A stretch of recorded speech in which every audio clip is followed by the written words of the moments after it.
আপনারা যারা বাংলাদেশকে ভালোবাসেন, বাংলাদেশকে সুন্দরভাবে পরিচালিত হোক সেই বিশ্বাসে বিশ্বাসী হন। সাধারণ জনগণের টাকায় পরিচালিত সর্বপ্রকার সরকারি অফিস থেকে রাজনীতি বন্ধ করা হোক।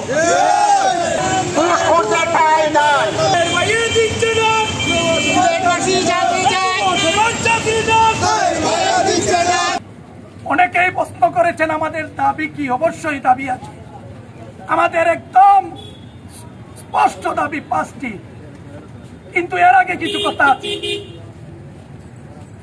5 আগস্ট বাংলাদেশ একটি পূর্ণ গণতান্ত্রিক রাষ্ট্রে পরিণত হয়েছে।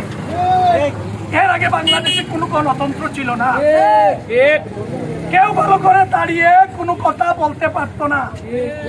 এখন যার যেখানে মন চায় যে কোনো বিষয় নিয়ে কথা বলতে পারে।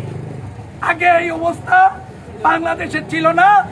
যারা বেশি কথা বলেছে, রাজনৈতিক ছত্রছায়ায় আওয়াজ তোলার চেষ্টা করেছে, গুম নামক শব্দটি তাদের জন্য অপরিহার্য হয়েছিল।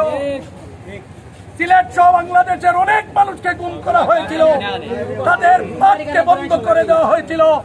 এদেশ হবে ঘুষমুক্ত, এদেশ হবে দুর্নীতিমুক্ত।